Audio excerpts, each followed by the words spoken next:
basically what we have today is this transfer of wealth you're talking about that I watched with Monsanto's behavior is actually also the big tech behavior.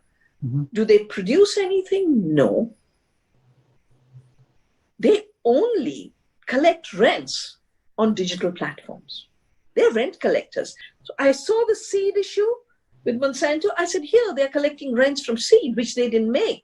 And in effect, whether it's the Amazons or it's the Gates, they're basically rent collectors. And what they've done with this pandemic is literally create a coercive economy which depends on them and their rent collection. So I fought Walmart and kept them out of retail. We said, we're going to have retail democracy. India is just full of people in every corner selling something. It's such a beautiful country in terms of the tiny farmer, the tiny retailer, our bazaars, our hearts. That's where India's color comes from. That's where India's livelihoods come from. And we managed to mobilize to say, no, Walmart cannot destroy our retail. But the COVID, the engineered crisis of lockdown, made Amazon explode its power. And because protests are illegal in this police state with the COVID, we couldn't mobilize the way we had on Walmart. So these are rent collectors. And I think this kind of exorbitant rent collection, I was just reading a paper that the super wealthy in the US have transferred 50 trillion to themselves. If 45 trillion was the British Raj for India, from the 99% of the United States. So one is in the relief, then people are not getting money. But worse, they're extracting. While they rob you of your job, they're still extracting you for that forced software program on digital payments, forced software program on pushing kids out of school into digital education. Poor Indian children whose parents are so poor that they could afford a universal education now cannot afford education. So we are seeing an engineered imposition of an economy. You know, as you know, Dr. Mercola, health comes from the evolution of a self-healing, self-organized system. A healthy economy grows as an evolution with choices, with justice, with equity. This imposition hiding behind, it has to be such a dishonest and such a scared bunch of trillionaires that they have to hide behind a tiny virus to get their gain. True economies would say, here is what I bring. And is my digital better than your cash? Choose it. Is my forced vaccination better than your immunity? Make your choice. The minute choice is removed from people's life, democracy is dead. I don't see any rays of hope on the horizon. And I'm wondering what you think is going to happen in the near and perhaps midterm future as this continual transfer of wealth to these tiny few persist. What do you perceive as the ultimate end? Yeah. I mean, all of them. You know, Facebook collects rents. He turns your minds into raw material. We are the new raw material for the tech barons. But Bill Gates is particularly vicious because through the Gates Foundation, he pretends to be doing philanthropy. But with every philanthropy of his, he's carving out a new colony from which he'll collect new rents and have new investments. That's why no matter how much he gives, he gets richer and richer and richer. A genuine giver would be poorer and poorer and poorer. In the book, I've analyzed how without him, there would be no commercial gene editing, which is the new GMO. He created a company called Editas to facilitate the patenting of these new GMOs. Geo-engineering, climate resilient crops. I mean, everywhere where he thinks he can make money, he gives a little bit of money for vaccines, he gives a little money for biofortification. He's even written a contract with our government to be the advisor to India with its rich Ayurveda and its rich, healthy traditions of eating. And he will do biofortification to solve the nutrition problem. So he is particularly vicious. Where do they want to take this? the first thing is, of course, they want to use their money-making tools to make more money. So it is a dictatorship of the technology barons. And that's why people should be paying a lot more attention to the violent imposition of digitalization. A lot of my friends who never studied the roots of these violent systems, who never understood that agrochemicals came from Hitler's concentration camps, and the agrochemical industry is the poison cartel responsible for the genocide, and they're continuing the genocide. When you don't realize that technologies as tools of domination and exploitation are not neutral, a lot of progressives think, oh, more digitalization, more democracy. How can a surveillance economy be an enlargement of your freedom? And you have to have the systems in place, the regulations in place, the choices in place to be able to make these technologies a servant and not your master. So one is just make money out of forced digitalization. Amazon makes so much money by forced digitalization of this distribution, using the crisis and shutdown of local shops and local groceries. And like he did with the books and the publishers, but he's doing that to our daily bread today. The way he destroyed bookstores and the way he destroyed books is the way he's trying to destroy now the food system. He's grabbing it so fast, which is why he bought Whole Foods. But the second is a new merger. You know, when I started to work on Monsanto in 87, I realized the chemical industry was merging with the new emerging biotech industry, and they were calling themselves the life sciences industry. So the second intention is a new merger of the old agricultural industries, the Bayers, the Monsantos merged into Bayer, the tech barons with their digital tools, and the financial world.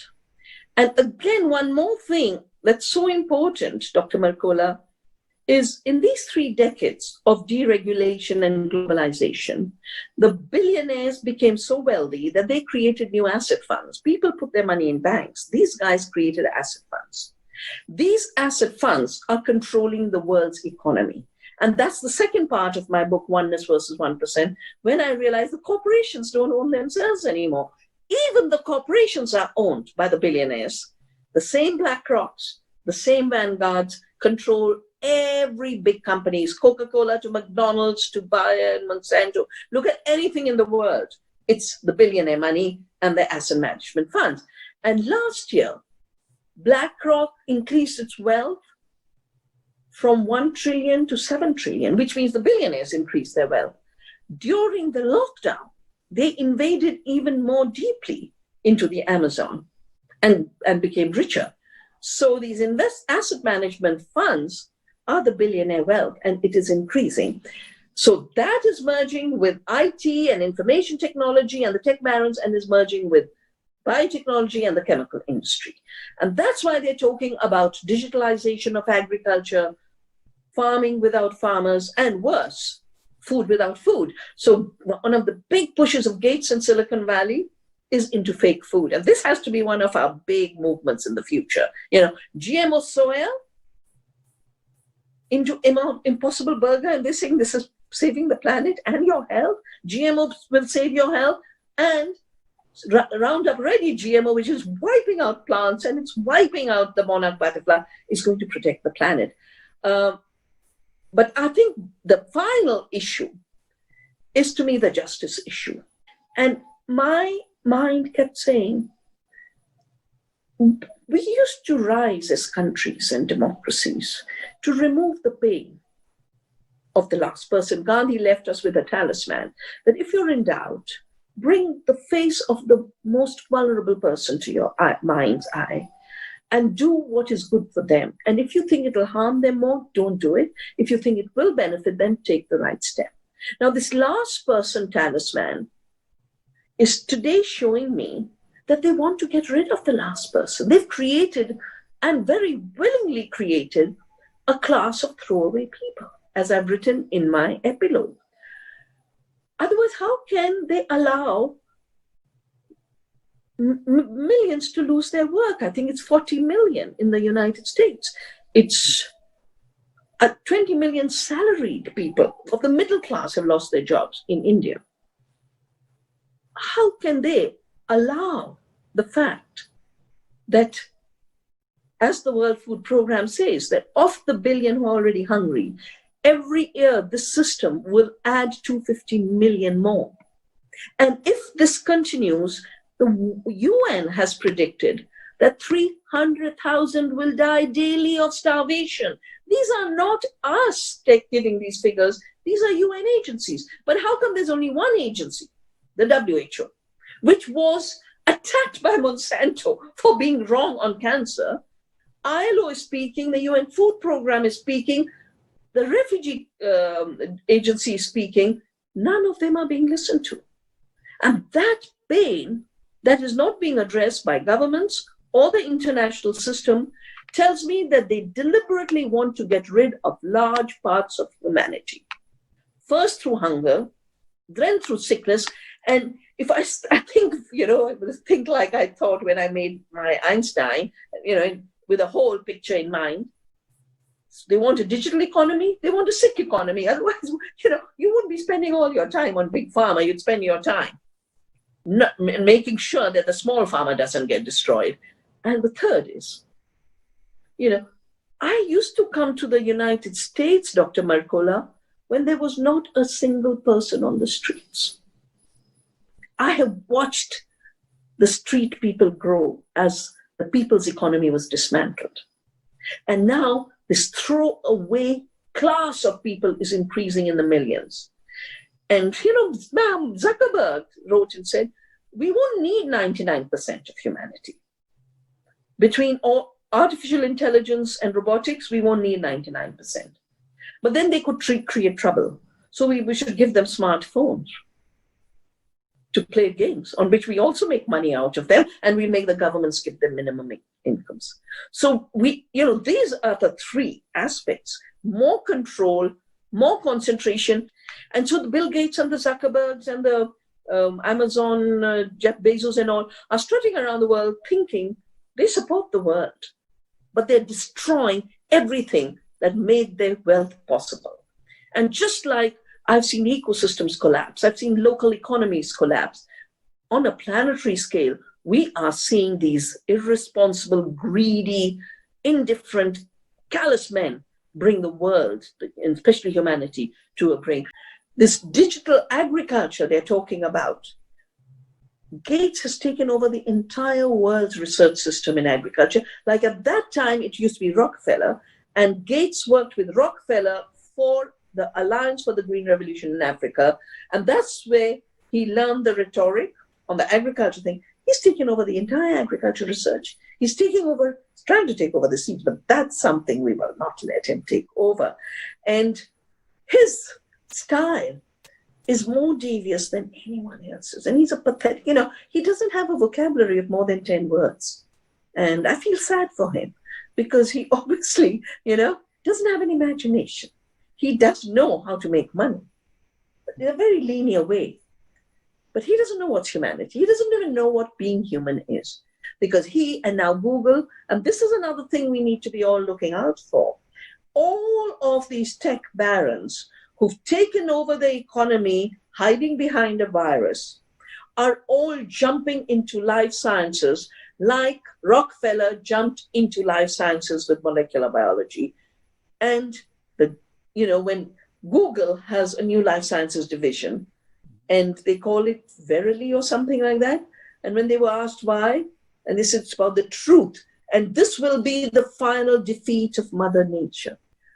I don't know, Dr. Mercola, if you've read the book by Susanna Zoboff on surveillance. Oh, sure, I did. Yeah, I've surveillance capitalism. And that integrated system, which is simultaneously an economy, an extractive economy, where we are the mind, which is simultaneously a surveillance system, and which is simultaneously a surveillance state system, because they get everything through the state. I mean, look at the amount the governments have poured into the vaccine development. Look at the amount of money the governments have poured. Our governments weren't willing to build schools, but our governments are willing to spend money on laying cables to the last village. Yeah. So I think these new subsidies that are coming is something we also need to be looking at.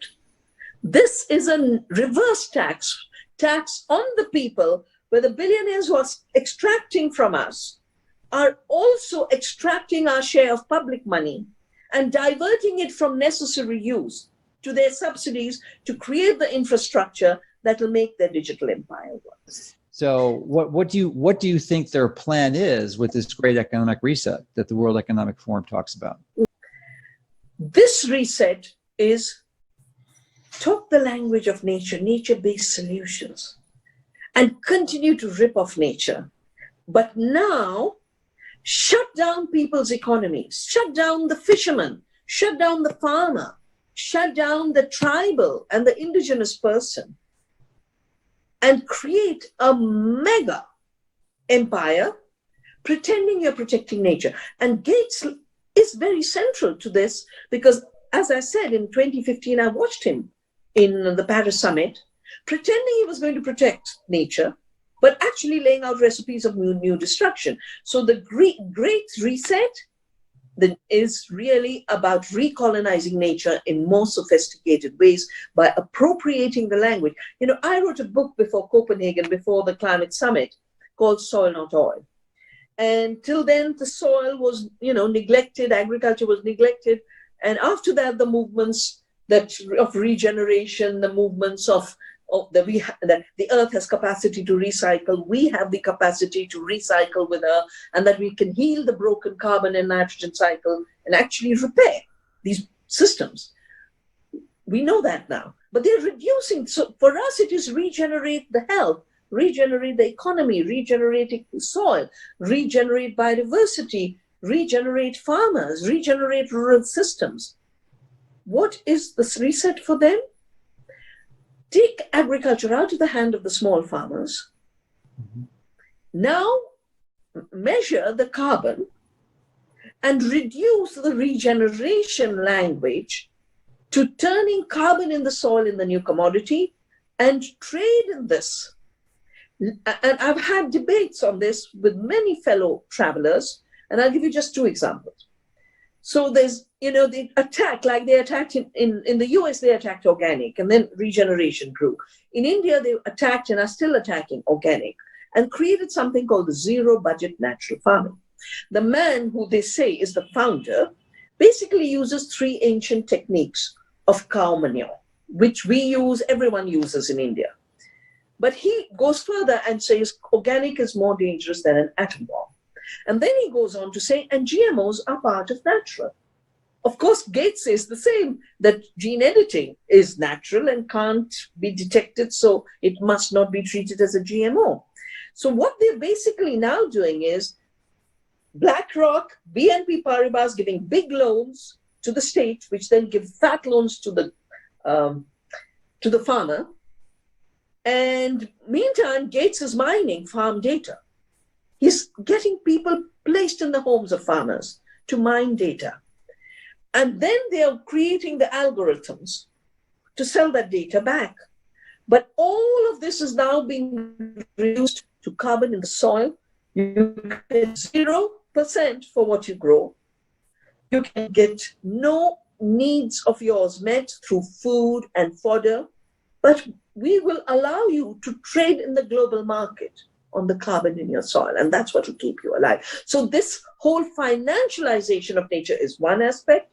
The second aspect is the Great Reset is redo the economy to make it look like those who are now disposable throwaway people deserved it. Oh. They'll create new, like they created the language of competition. And again, it comes to my mind when they brought globalization to South Asia. I remember Benazir Bhutto was the prime minister and structural adjustment was being imposed on India, Pakistan. And she said something at a conference of judges. She said, we are not able to make choices of our economy because on that we are tied to the global system. The thing our courts should now do is make people who suffer under these new structural adjustments feel that they deserve that pain. They brought it on themselves because you weren't competitive enough, you weren't meritorious enough, you weren't greedy enough. So they've changed the economic system. And here is where I believe Susanna Zuboff's behavioral science issue, manipulate our thinking about ourselves. And this manipulate our thinking about ourselves is creating a whole redefinition of humanity. And this is where in my epilogue, I had just received at that time the patent, which was Microsoft, and it had been granted to Microsoft in America, and this was a world application. It's an application now in the World Patent Office, WIPO office, and it's fascinating because it basically reduces human beings to users. Our bodily activity, our brain activity tapped in various ways, and everyone wants to have smartware these days. I should call it spyware. And that data goes through algorithms, which they write according to themselves. And those algorithms will decide what we are worth. And then bitcoins will be allocated to us. But every child born is born worthy. Every member of society has equal human rights. So they're undoing everything we put in place on humanity, on human rights, on democracy. This is where we need to be alert. I think we are also, I think the whole issue of the pandemic and the lockdown was useful for them for two reasons. One, they could get everyone afraid. Second, they could get everyone distracted. While they took over the economy, they took over our minds, they basically transferred all the remaining wealth to themselves. In India, I'm watching, I'm going through it. Every one of us has lost our normal activity, travel not allowed, everything shut down. What are people going to do? Their properties will be taken. In the villages, they're saying, we'll give you loans against your land. And I'm telling our farmers, don't take loans. The earth is so generous. Just work with her. Do organic farming. Have your seeds. You don't need a loan in agriculture. Because if you take the loan, your land will go. Mm-hmm. With BT Cotton, the farmers lost their lives with suicide. We have absolutely no idea what the cost of this engineered lockdown will be. And we need to be awake. That's why we need to be looking at the 0.001% and the virus. Viruses sort themselves out. We are viruses. We are more viral and bio than human cells. You know this better than anyone else. So I don't think we should put that virus image that comes on TV, every program, every CNN, every BBC, which is controlled now, we know, by Bill Gates. Let's start looking at democracy, economy, humanity, and start thinking about it and start thinking who's taking it away from us and defend it fiercely as every freedom movement, whether it was against slavery or it was against colonization. You have to protect that which you treasure. And freedom and life are what are being taken right now.